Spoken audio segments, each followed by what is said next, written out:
Let's now move on to the Nigerian market. Of course, the Nigerian market has been trading within the range recently. On Friday was up 2.4%, currently trading about 0.2% higher. The all-share index lifted by the likes of Cadbury, PZ, Dangote Sugar, FBN Holdings, and CCNN.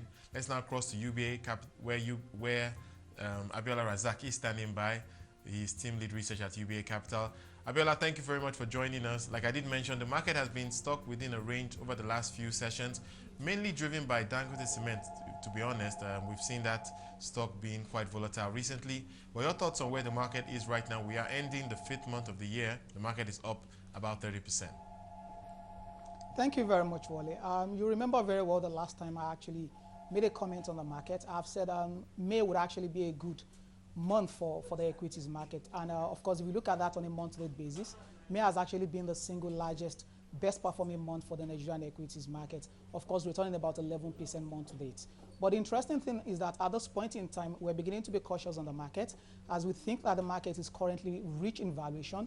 Yes, there are still upside potentials for the banking industry, which still currently trade around 7.9 times price to earnings multiple. But of course, the consumer goods sector, the industrial goods sector, they are fully priced in already, and that's why we think there's need for some level of caution in the market as we expect some easing going forward. Right, it's been a pretty quiet few days on the results front. I think the only major result we've seen recently was that of International Breweries, the subsidiary of SAB Miller. Okay, but your thoughts on the key drivers of the market going forward, though? Of course, on the economic front, I think there are some positives there. We've seen Q1 GDP out at 6.5%. Inflation seems to be firmly under control, at least for now. And then, of course, there is that expectation that interest rates may begin to come down later in the year. Your thoughts about what will be the driver for this market going forward? I think going forward, the foreign portfolio investors in particular will want to see how Naira stability would be achieved going forward into 2013 and, of course, in 2014, especially that people are beginning to take positions ahead of 2014 when we expect that the CBN governor, who to a very large extent has actually been very, very helpful in maintaining a stable Naira. So foreign investors at this point in time will want to be cautious on the market. That's one. And of course, again, don't forget that we're actually going into a silent period when typically there won't be any trigger event. And what I mean by that is, pending the time when we see Q2 earnings season in July, the market will most likely be relatively dull because there won't be any trigger event. And that's why in our own expectation, we think the market will actually ease in June. And of course, the financials would then become the defensives in the market given the current level of valuations. But of course, we expect some profit taking on the consumer goods sector as well as the industrials, which in our own view are currently rich in valuation. All right, so staying on the theme around financials, of course, we know AMCON has come out to say they are looking to sell a couple of banks, starting with Enterprise Bank. And I want to get your thoughts on the impact of M&A in the banking sector for valuations of stocks in that space. I think it's very unlikely we would see some of the Tier 1 banks get involved, but a lot of people expecting some of the smaller banks, the Tier 2 banks like Diamond Bank, Sky Bank, get involved. Your thoughts about the implications for a deal on the investment, the attractiveness of some of these banks?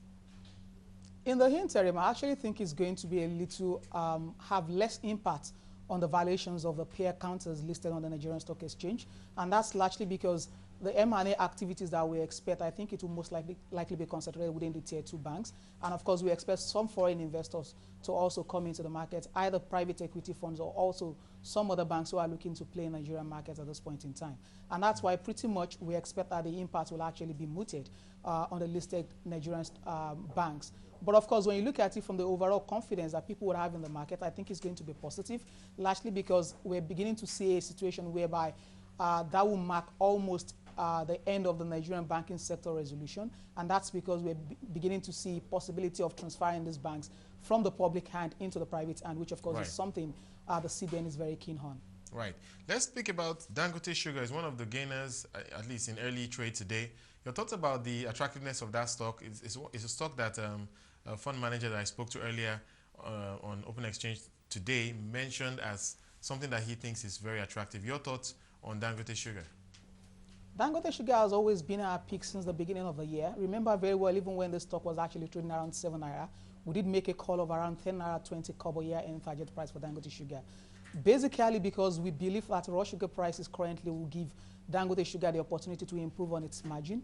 Yes, we do not have a long-term view on raw sugar prices, just like any commodity, is pretty always difficult to make a long-term view on commodity prices. Right. But of course, in the short term, we expect raw sugar prices to be stable. And of course, you agree with me that sugar refiners are always very vulnerable to raw sugar prices. When sugar prices are down, they have opportunity to improve on their margins, especially that Dangote is beginning to also push out retail products in the market now. Remember very well before now, they've always do largely with bulk purchase, and of course the very best retail that you can get from them before now is the 50 kg sugar bag.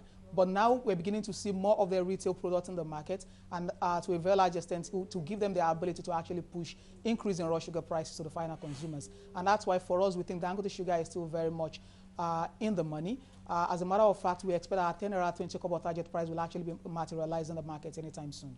All right. Finally, let me get your thoughts on the fact that we have not seen any listing at all so far this year. Is that disappointing for you? Do you think we will still see a listing at some stage on the NSE?